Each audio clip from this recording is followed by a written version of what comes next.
What's up, guys? Cody here with Don in the Out of Bounds Sports Podcast. Today we're going to be having the age-old debate. Who is the GOAT?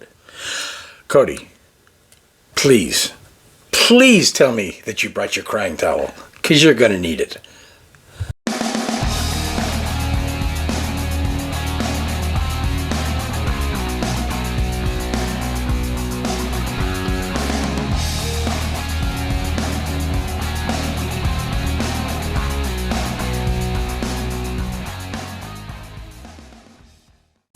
All right, so today we're going to be having the age-old debate. Who is the GOAT?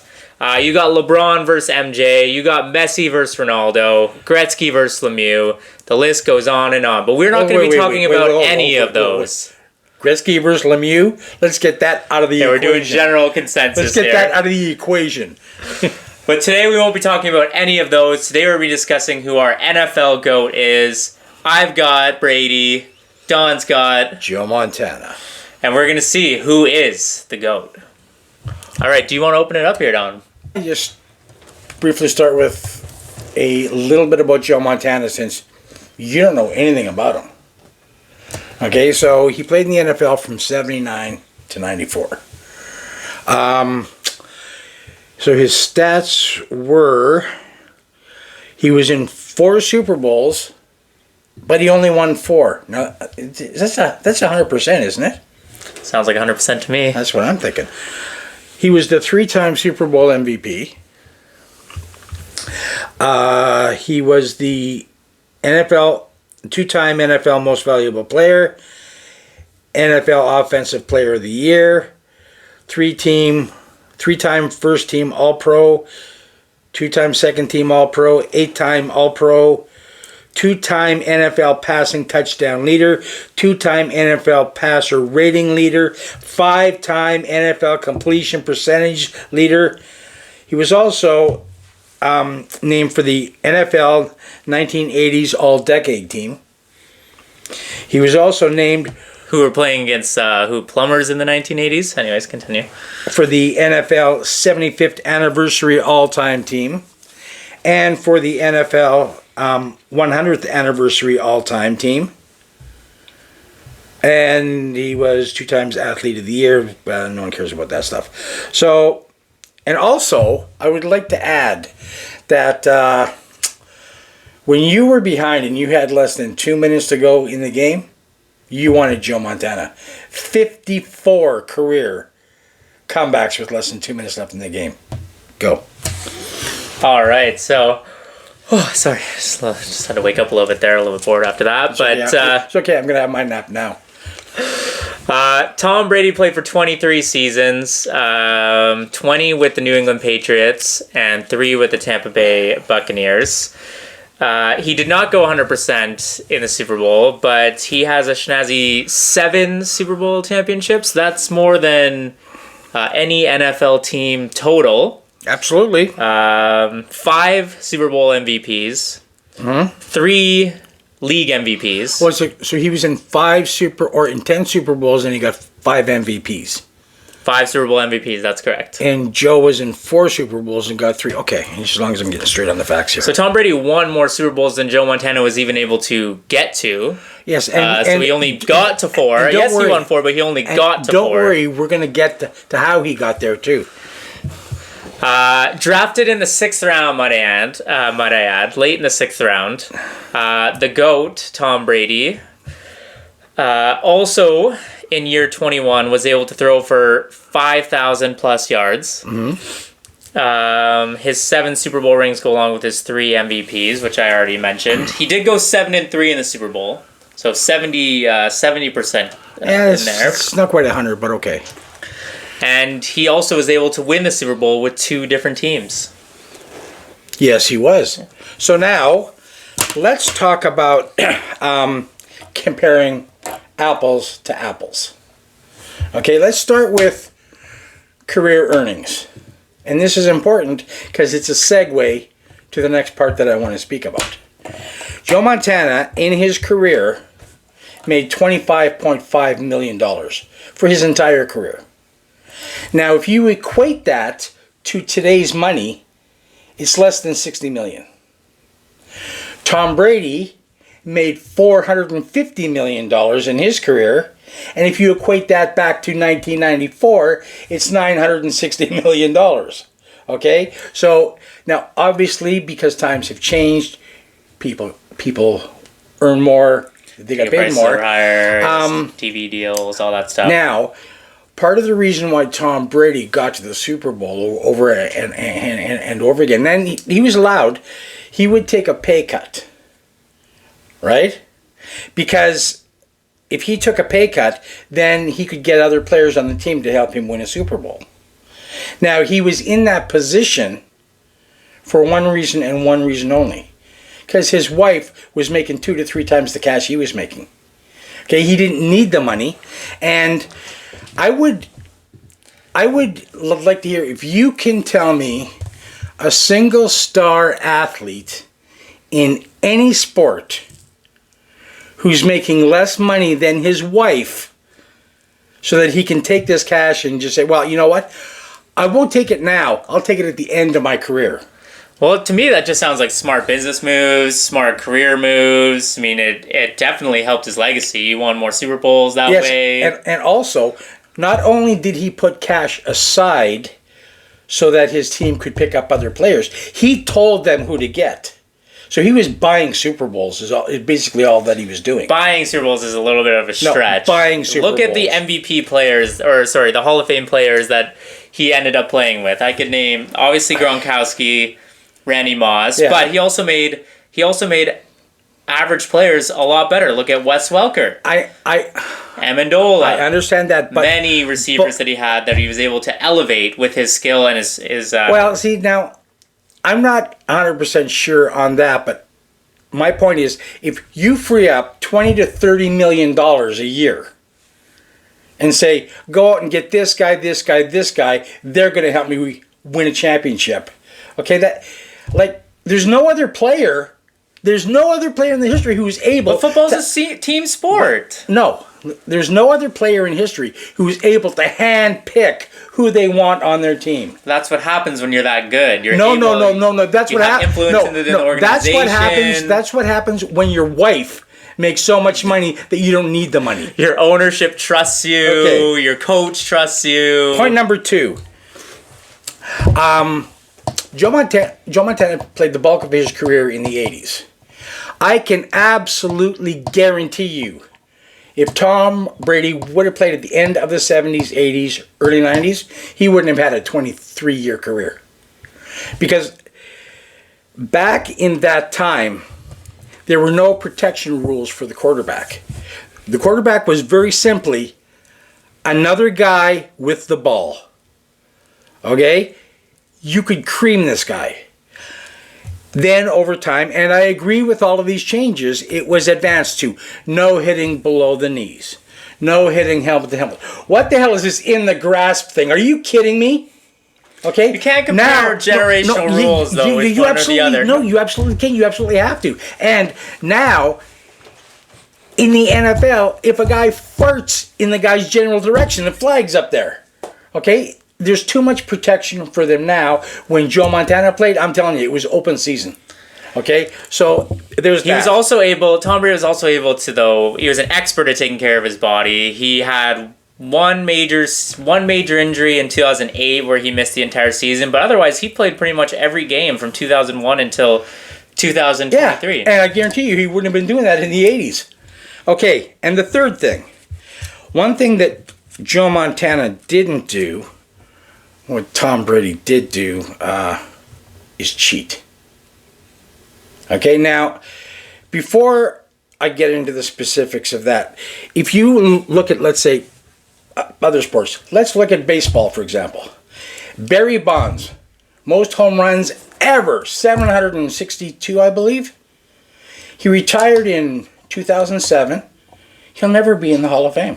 There's an asterisk beside his name because he took PEDs. Yeah. Same thing with Rafael Palmeiro, with Sammy Sosa, with Mark McGwire, with Roger Clemens. These guys will never be in the Hall of Fame because they cheated. Pete Rose, probably the best baseball player ever, was caught cheating, not when he was playing, when he was a manager. never be in the Hall of Fame. He's in the WWE Hall of Fame. Yeah, good for him. And the thing is, if you look at how other sports handle people who cheat and how the NFL handles, it's a joke. Example, in baseball, if you're caught taking PEDs, the first time, you lose 82 games, half a season, you're gone, with no pay. The second time, you're gone for a whole season, no pay. The third time, you're out of baseball forever. Football, the first time you're caught, 2 games. The second time, 6 games. The third time, 12 games. There's no lifetime ban. If you, for example, look at if someone is charged with domestic violence. Football, 4 games. Let's look at Trevor Bauer when he signed with the LA Dodgers. Best pitcher in baseball. He was accused of it. He wasn't found guilty. He was accused of it. He was banned from baseball for 2 years. By the time he came back, his career was over. So there are sports who know how to handle cheaters and sports who don't. For example, Ray Lewis. He shouldn't have even ever been playing. Michael Vick should have never been able to come back. But they still let these guys back. So you don't believe in forgiveness? No, I'm not saying I don't believe in forgiveness, but I don't believe that they're strict enough. Okay? Because we all know that Tom Brady is going to make it into the Hall of Fame. And he's not going to have an asterisk beside his name when he cheated to get to one of his Super Bowls, which that, as far as I'm concerned, I don't even count that. I'm saying he's got 6 because he cheated to even get there. I think the league came to conclusion though that there was not enough substantial evidence, it was overturned. He got 4 games. Oh, not enough evidence. Let's see what happened when that happened. Okay, Deflategate. Tom Brady, who magically lost the phone when he was texting the ball boy to take 2 pounds of air out of every ball, he got a 4-game suspension. The team got fined $1 million and lost a 1st and 4th round draft pick. That's not enough evidence. So you don't think that that's enough much of a consequence for that? What would you like them to do? I would like to say you put an asterisk beside his name, but okay, that's not the only time he cheated. Let's take a look at when he was in Tampa Bay. He wins the Super Bowl, right? Again, he took a pay cut to bring in some of the players that he was interested in, which helped them. The second year they didn't make it to the Super Bowl. They came close. Now, would you say a 22-year veteran might have an idea what the rules are about tampering? I would think he would. So what does he do? He's under contract with Tampa Bay. He meets with the owner of the Miami Dolphins on his yacht. Okay? Because the owner of Miami offered him, you could play for a season or 2, and I'm going to give you part ownership in the team. He was all over that because he's all about Tom Brady. Thinking about after his career. Huh? Thinking about moves after his career. Now, what was the fine for that? Oh, yes. Miami got fined $1.5 million. They lost a 1st and 3rd round draft pick because of Tom Brady. He knew the rules were. He didn't care. Okay? This guy, all he is, he got to where he is now. If he's been caught cheating twice, my question is, how many times didn't he get caught? And I dare you to find one bad thing, just one, about Joe Montana. When you see Tom Brady, a whole bunch of the people he played with don't like him. How many times would we see that he would throw a ball, a terrible pass, an uncatchable ball, and he's screaming at the guy who he threw the ball to? We see that over and over again. He's blaming the guy. Kobe Bryant would do the same thing on the court. It's intensity that makes a champion. You have to have that mentality in order to be successful, to to win as much as you do. I understand intensity, but this just shows his consistency of not being accountable. He wasn't accountable during Deflategate. He wasn't accountable during tampering. When he throws a shit pass, he's not accountable for throwing that pass. Is he? I don't know. He's the one who threw it. The guy couldn't catch it, and he's screaming at the guy. This guy lacks accountability. All Tom Brady ever cared about was Tom Brady. Who I get on my team. I don't care how I get them. I don't care if I play fair. I don't care if I cheat. All I want to do is win, and I want myself to look the best that I possibly can. I think in order to win, you have to have the best players surrounding you, and I think that's how you're going to win. Yes, so, and so much easier if you can buy them. So now that we've talked a little bit about off the field stuff, let's do a little on the field comparison here with Tom Brady and Joe Montana. So career games, Tom Brady played 335, Joe Montana played 192. Yeah, he played 7 seasons less. Don't forget that. Yeah, of course. Completion percentage for the career, Tom Brady finished with 64.3%. Joe Montana finished with 63.2%. Total passing yards, again, it's hard to compare because of how long he played, but I think you have to give him a little bit of kudos for it with the longevity. Tom Brady almost threw for 90,000 career yards in the regular season. If you include his playoff career yards as well, he threw over 100,000 yards in his career. Joe Montana, 40,000. Passing yards per game, or passing yards per attempt is very, very close. Joe Montana, 7.5. Tom Brady, 7.4. So Joe Montana did have a little bit of an edge in that category. Yards per game. Now, I know this is also a tough one because the game has evolved so much. Like Don was mentioning earlier, like you said, the game has become a lot more passer-friendly compared from the 80s to now. So yards per game, Tom Brady 266.3, Joe Montana 211. Passing touchdowns, Tom Brady threw for 649, where Joe Montana threw for 273. So when you break that down with games, I can't remember, I think I did the math there, but Brady still did have the edge. I didn't write it down, of course, but carrying on here. Interceptions, obviously Joe Montana, 139 interceptions to compare to Tom Brady's 212. I did do the breakdown for games to make it measurable, and Joe Montana did throw less interceptions in his career relative to games. Rushing attempts, Brady was more of a rusher as well, 690. Well, actually, he did have more rush attempts, but not by many. And obviously Joe Montana played less games. So, and he had 28 rushing touchdowns compared to Joe Montana's 20. If you want to go to awards and honors here, Tom Brady, 7 Super Bowl championships like we mentioned. Joe 6. Montana's 4. 6. Tom Brady made the Pro Bowl 15 times. Yes. Joe Montana 8, so that's pretty fair compared to seasons played. 3 MVPs to 2 MVPs. 5 Super Bowl MVPs to 3 Super Bowl MVPs. Offensive Player of the Year, 2-1 for Brady. So the stats do lean heavily towards Brady, even if you factor in the amount of time compared to Joe Montana's. So, I mean, it's a tough debate.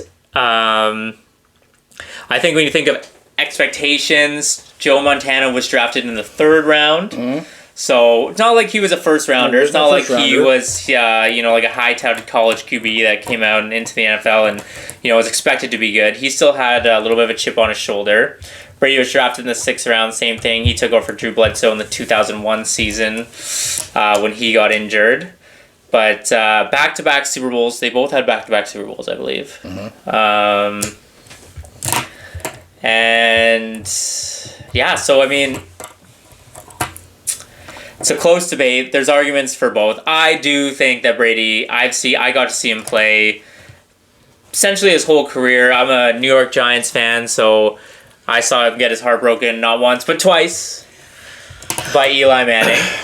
And that was actually going to be my next question. So, how old were you when you were seriously starting to follow football? Would have been around 12. So, we're talking... How many years ago? 16 years ago? Yeah, 17 years ago. 17 years ago. So, you got to see 3/4 of Tom Brady's career. Yeah. How much of Joe Montana's career did you see? Just our... I did not have any... Okay, see, I was in the position that I saw both Tom Brady and Joe Montana's full career. From the time they started to the time they retired. And based on what I saw and what the game was like then to how the game is now, if it was today and they were both in their 20s, if I had to pick, I'd pick Joe Montana. I would. Yeah, I would pick Tom Brady, to be honest. Yeah, but it's like, I mean, it's harder for you to have a proper perspective because you are putting up a guy against another guy who you've... Okay, we talked about having this conversation a couple days ago. Did you go online and just check out anything? Any of the actual plays by Joe Montana? I did not, no. Oh, well, see, so like, I mean, you have nothing to compare Tom Brady to. So basically, you can say that Tom Brady is the GOAT since you've been watching, but you can't say he's the GOAT of all time because you don't know anything that happened before 2008. Right? Well, nah. I've been watching since 2008. I do know what's going on before. I do know the history of NFL. I haven't seen all of the plays and everything, but... You know, in the 70s and 80s, the NFL was one of the dirtiest sports out there. Like, oh, yeah, absolutely. Like, there were guys just... It was close to hockey, though. Yeah. Football was deadly, but hockey was up there, too. But, yeah, definitely football was... In fact, I recall... Way different game than what it is now. Oh, yeah. I recall a quote from the late John Madden when he was the coach for Oakland Raiders. And he was doing this press conference. And one guy accused Oakland of cheating. John Madden looks at the camera and says, "Yeah, we cheat. And what are you going to do about it?" Like, this is open, okay? Like, I saw when, for example, Joe Theismann, have you heard him? Yep. Okay. He was one of the many quarterbacks who had career-ending injuries in the 70s and 80s where he got hit and it was a compound fracture. You saw the bone come right through his pants. Okay. Now the other stat that I was Didn't he keep playing in that game too? No. Oh no. The other thing that I was going to say, I was checking out the stats too, and it was for the longest NFL careers as quarterbacks. And do you know that 85% of them are from the late 90s and on? Tom Brady, Ben Roethlisberger, Aaron Rodgers, Peyton Manning, John Elway, like all these. Yeah, you can contribute that to like the advancement in sports science, and guys back then were smoking cigarettes on the side of the field. Oh yeah, and absolutely. But you can also attribute it to rule changes. Yeah, right. If they were playing the same way now as they were playing then, I don't care how much you're eating properly and exercising properly. If some guy hits you dirty, you're going to get hurt. That's all there is to it. I don't care if you're 10 feet tall or 3 feet tall, you're going down. Okay? And it was just I recall seeing more than once. There was a guy for Oakland. His name was Jack Tatum. He was a linebacker, or something like that. Anyways, the way he would tackle guys, okay, until they said, "Hey, you might want to stop that." They didn't ban it yet. They just said, "You know what?" He would grab a guy, right? Turn him upside down and power slam his head into the turf. It's like the pile driver. Right? And I'm going, this guy's like the Undertaker. Right? You don't see anything like that now. Tom Brady, the reason why he got into doing what he was doing was because of Joe Montana. I think he's, historic. It's just like LeBron probably was, same thing with Michael Jordan. The you always got to pay respect and honor the guys that were great before you were, and model your game after. And see, and the big thing for me that takes away from Tom Brady's career is he cheated. If he was that good and that confident in himself, why did he have to cheat? That's what I'd like to know. And not just once, but twice. Like, why did he do it?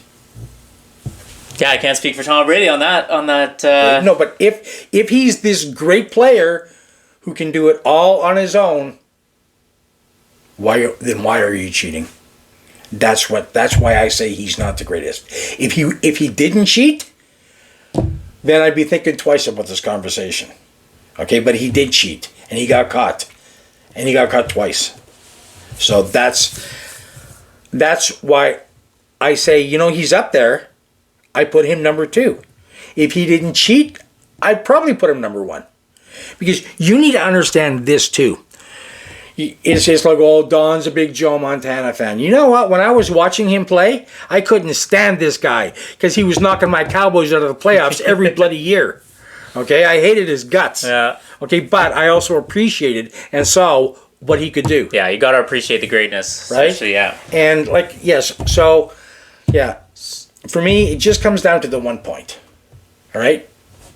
So who else would you round out in your top 5 then? You give any thought to that? Quarterbacks? Yeah, let's do quarterbacks. Well, I'm gonna pick a guy from the 70s. He was in 4 Super Bowls in a row, never won one, but man, if you saw this guy play, Fran Tarkington.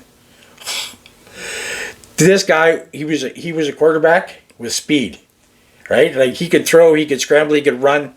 He was something else. Yeah. Right? And he is actually... Who did he play for? He played for the Vikings.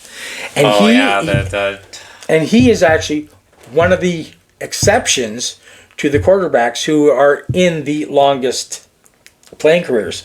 And he played back in the 70s. Yeah. Right? But, he was so fast, people just couldn't catch him. Right? I think a guy who was also underrated should have been, actually there's 2, should have been in more Super Bowl games. They had the offense, they just didn't have the defense, was Dan Marino. Yeah, I was going to mention him. For Miami, and Dan Fouts for San Diego Chargers. That guy, he was throwing 400 yards a game. And they'd be scoring, and it goes, and the final score is blah, blah, blah, 47, and San Diego 45.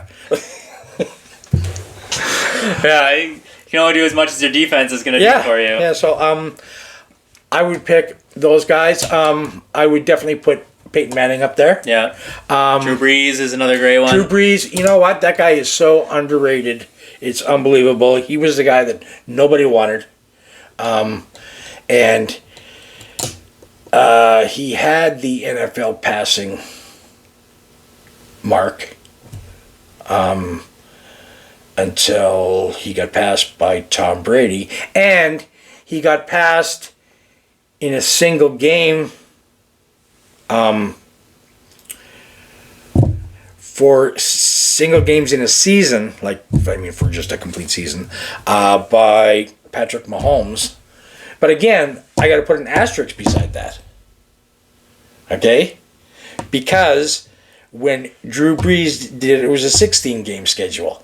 When Patrick Mahomes did it, there was an 18-game Yeah, schedule. the records are getting mucky here now because we've got the extra games coming along. They're thinking about an 18-game season now too. Yeah. So and it's okay. So if a guy beats a guy's record by 200 yards, but he's played 16 games, he's played 18 games.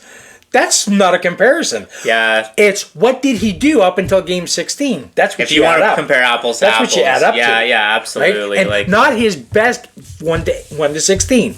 Well, that's what makes Calvin Johnson's year or receiving yards in a year so impressive, because he did it back when there were 16 games, and you got these guys coming so close. I think Cooper Kupp was very close a couple of years ago. Justin Jefferson was on that track, or Tyreek Hill was on that track, and they're playing an extra game and they're still not able to beat it. So the records are changing, but it does make those older records that stand to this day a little bit more impressive. Yeah, well, it's like, I mean, as far as I am concerned, is, and all sports are all about money. It's like, how much money can we make? And TV deals are getting huge. And it's adding extra games and playing across the pond. Yeah. Okay, which I also think that's hard on a player, right? Having to fly all the way over there, 8 hours time difference, right? But and then fly all the way back and then play again. Well, yeah, they structure the season, but I think Jacksonville, was it Jacksonville or Buffalo last season? They played 2 games in London. They ended up staying there for 2 full weeks. So that's even tougher because your body is getting accustomed to that. In 2 weeks, your body's even more close to that time zone. So when you come back, even if you have the bye week, I mean. Yeah, and like. But now they're going to play in Germany. Next season, they're going to have a game in Brazil. Mexico. But like, for me, for now, for football, besides records, there needs to be a lot of asterisks. Like if they played a longer season, if they played fair, stuff like that. That's the one thing that really, really bothered me about him. But the thing is if you look at other sports, they're not adding extra games to the schedule. They're adding extra teams. Okay? So hockey is still an 82-game season. Basketball is still an 82-game season. Baseball, 162-game season. They're not adding games. NFL is adding games. Yeah. So therefore, you have to say, okay, well, he broke that record, but he didn't do it in the same amount of time. So basketball, I think you'll see the sports start doing the same thing as well, though, because basketball did actually add a couple games last year. They had the in-season tournament, which they had. I think there was only a couple games, but those games, I think the semifinals and the finals, all the other games in the tournament were still technically regular season games, so they counted towards that 82. But some teams, like I think 4 or 8 teams, I guess, played extra games that didn't count towards that. So they are squeezing in other games. You're going to see it start happening. I think TV deals are going to start getting restructured. I think the NBA one's coming up next year. And that's where all the money comes from. These advertisers, and they want more and more and more, and the players are saying the players want the money, but they don't want to play the games. No. Anything else to add, or? No. I think that you did an excellent job on your behalf, on your information and stuff. I think you actually came fairly prepared. I think you had a strong argument. Absolutely. I'm just not buying what you're selling. And I think in one of our upcoming videos, I would like us to do all-time starters for NFL. Not the offensive line, quarterback, tight end, 2 receivers, running back, kicker. Yeah. Right? And then maybe afterwards to do it for hockey, although I don't think hockey has a kicker, but we'll see. And perhaps basketball, baseball. Oh, baseball would be something else. Yeah. Oh, man, you get a starting lineup. And we'll include those PED takers as well, because you got to have.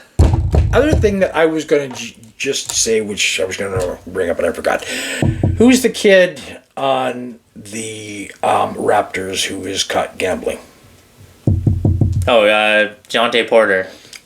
And what was his penalty for that? Lifetime ban, which I agree with. Lifetime ban. Yeah, I do agree with that. He got that because he was betting on himself in the games. So he's cheating. Yeah. So he got. There's different levels of cheating, though. You can't compare all cheating.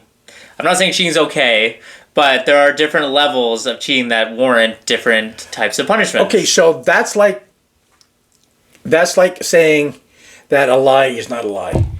No, it's not. It's like saying you get a certain penalty for one crime that you do for a different crime. So some crimes are worse than others. Some levels of cheating are worse than others. So then for example, a fib or a little white lie is not equal to a bold-faced lie. A lie, it's not, it's... Cheating is cheating. Cheating is cheating, but so is criminal activity is criminal activity. Yeah. So should everyone get the same penalty no matter what you do? Should you get the same penalty for speeding that you do for murder? Well, absolutely not. Okay, well, then what? That's the argument that I'm making here. Is when I get that, but when you're affecting the integrity of the game, which betting on yourself is doing that because you're compromising the integrity of the sport. Yeah. By people spend money watching these games. There's a lot of and you're betting the under for your potential line. That leads down a path that would that eventually would just eradicate all sports if that's how it's going to be. What's the point of watching sports if it doesn't matter what happens? That's a whole different story with what's going on with football right now. But okay, and to your point, yes, people are like, it's about the integrity of the sport. It's about people who are putting cash on the sport to hopefully win back money. So how is a player gambling on himself different from a guy in a playoff game who has his like ball boy take care of the balls to make sure he wins that game? Does that not have anything to do with the integrity? Did that not cost people who put cash on Indianapolis? Well, I'm not talking about the cash. The people, I don't care about the people that are putting money down. Then let's talk about integrity. He cheated in a playoff game to get to a Super Bowl. This was the playoff game that got them to the Super Bowl. Okay? That's why it's so... That's why he just bothers me so much that he gets 4 games. His team gets slammed. He gets 4 bloody games. Okay? And the fact is, he knew what he was doing. He hid his phone. He threw it away. He called the guy, what? I don't know anything. Okay? He had that done to give him an advantage for throwing the ball because it would be softer, easier for him to grip because it was cold. Right? Screw the other guy. I don't care about him. I want it best for me. Okay? And he cheated in a playoff game to get to a Super Bowl, which then they won the Super Bowl. Yeah, I just don't see the word cheater beside Tom Brady when you're going to look down back in the record book. Oh, it's not going to be there, but I think it absolutely I don't should. See it personally. It absolutely should. Right? Like, I mean, plain and simple, he cheated. That's all there is to it. He cheated to win. And he cheated to get to a Super Bowl, and then he won that Super Bowl. That Super Bowl shouldn't even count. Like you were saying to me, when the Astros won their World Series, they cheated, right? They shouldn't have actually got that. Okay, but in actuality, they didn't really cheat because it wasn't a specified rule at that time. It was made a rule after the fact. They did get penalized. Can you consider that cheating then? Oh, I absolutely. It's moral cheating for sure. Yeah. But... Okay, but they still had to pay a price for it. Okay, they technically went around the rules. Okay, which have now been changed. Brady did not technically go around the rules. He plain, simple, all out cheated. There was no bending the rules or saying, I could do this, that's okay. No, what he did was wrong. It was against the rules completely, and he did it, and he knew he was doing it, and he knew why he was doing it, and that's what makes it so terrible. All right, on that note, we'll wrap it up for you guys today. Thanks for watching. If you like this video, make sure you hit the subscribe button. If you want to see more videos like this, leave a comment in the comment section below. Okay, so that's it for today. Thanks for stopping by, and we'll see you soon. Yeah, I'll see you next time.